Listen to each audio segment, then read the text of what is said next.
Hi, welcome to Excel for Educators, Episode 5. My name is Alicia Parker, and I'll be your host. In this video, I'll be demonstrating how to take data from one column and split it into two or more columns. I'll be doing this on a Windows 10 computer using Excel 2016. If you're on a different operating system or a slightly older version of Excel, much of this should look the same for you. Okay, so let's get started.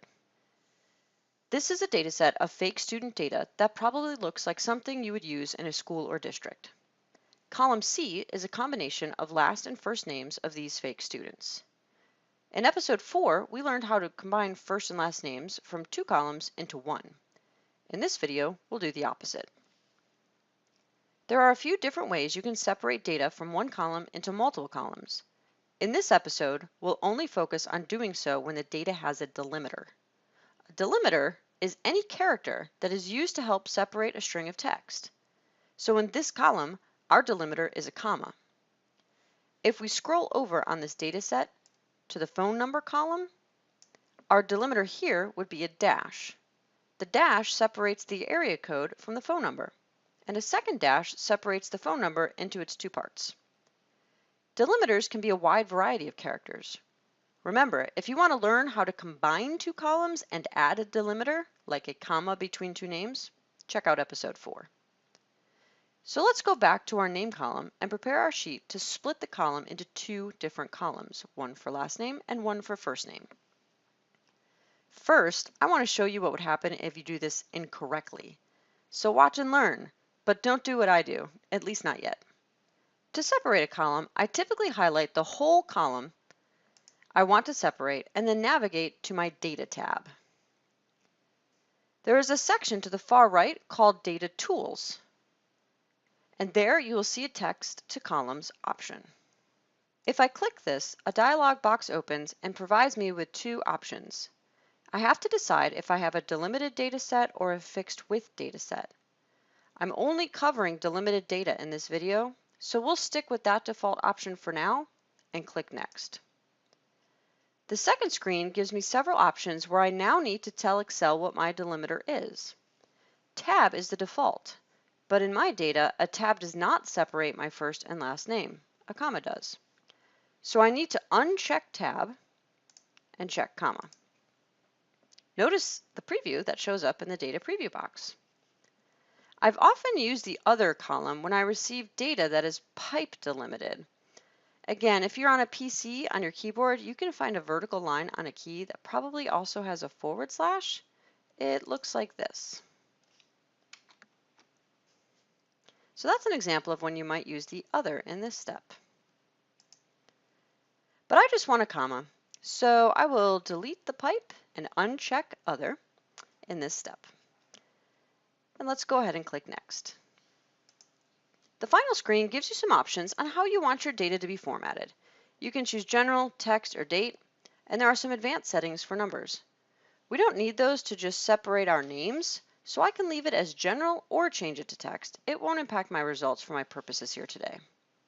So I'll click Finish and oops, I get a warning. Excel tells me there's already data here. Do I want to replace it? What does that mean? Well, Excel is going to split our column C based on where the comma is and is going to add all the data after the comma into column D. But we already have data in column D. It's the student grade level.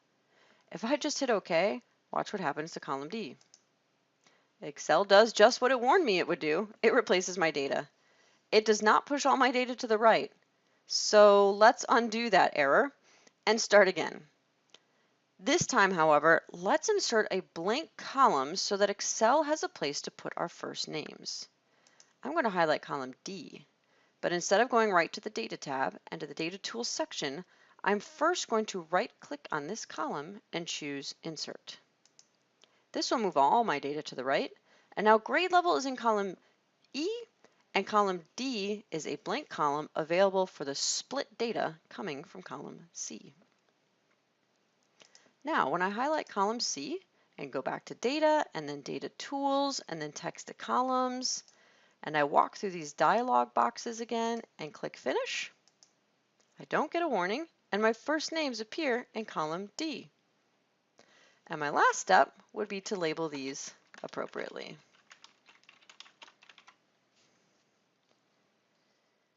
It would be easy to do the same process with phone numbers.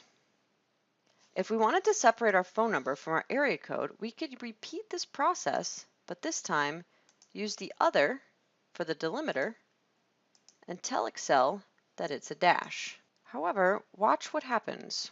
Our phone number gets chopped into 3 pieces. There are actually 2 ways to either fix this or avoid this. An easy way is to use the knowledge from episode 4 where we learned how to concatenate, and simply concatenate these 2 parts of the phone number, adding the dash back in where we want it,